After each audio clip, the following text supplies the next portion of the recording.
একটা মানুষ থাকলো না কেন সেটা নিয়েও জাজ করে দেবে।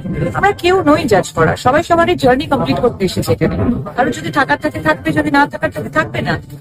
প্রত্যেকটা ইন্ডিভিজুয়াল হিউম্যানের হ্যাপি থাকার অধিকার আছে। এতবার বিশ্বাস ভেঙেছে, এতবার নিজের লোকের থেকে, ভালোবাসার লোকের থেকে বিশ্বাস ভেঙেছে, আমার ওই জায়গাটা ভর্তি। অবশেষে এবার মিমি চক্রবর্তীর পাশে দাঁড়িয়ে রাজ চক্রবর্তীকে ধুয়ে দিয়েছে চিত্রনায়িকা শুভশ্রী গাঙ্গুলী।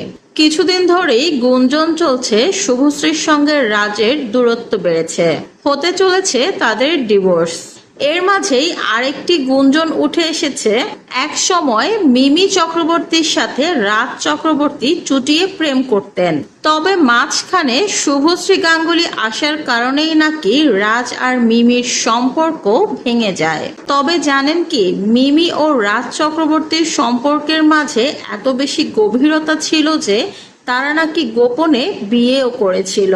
কোনো এক আউটডোরে রাজ মিমি শুটিং করতে গিয়েছিল, আর সেই শুটিং শেষ করে ফেরার পথেই নাকি রাজ মিমিকে সিঁদুর পরিয়ে দিয়েছিল।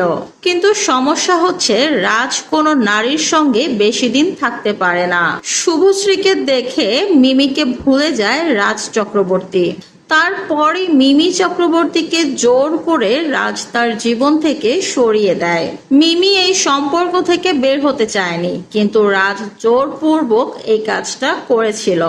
এরপরে বেশ কয়েকটা ইন্টারভিউতে গিয়ে রাজের কথা বলে কিন্তু হু হু করে কান্না করেছিল মিমি চক্রবর্তী।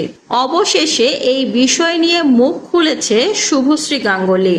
শুভশ্রী বলেন, আমরা হুট করেই কোনো মানুষকে জাজ করে ফেলি।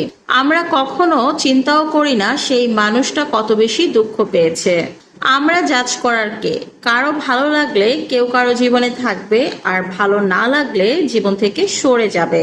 সেই বিষয়টা নিয়ে একটা নারীকেই কেন বারংবার অপমানের শিকার হতে হবে, কৈফিয়ত দিতে হবে?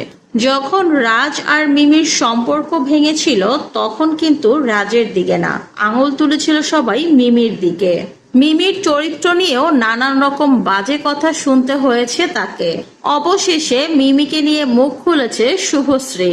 তিনি স্পষ্ট করে জানান, এই সম্পর্ক ভেঙে যাওয়ার পেছনে মিমির কোনো হাত ছিল না, বরঞ্চ মিমি বারংবার চেষ্টা করেছিল এই সম্পর্কটা টিকিয়ে রাখতে।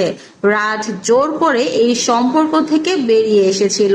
মিমি এত বেশি আকুতি করেছিল যার কিছুই রাজ শোনেনি। এমনটা আমার সাথেও হতে চলেছে, তবে দেখা যাক এর বিপরীতে আমি কি করতে পারি।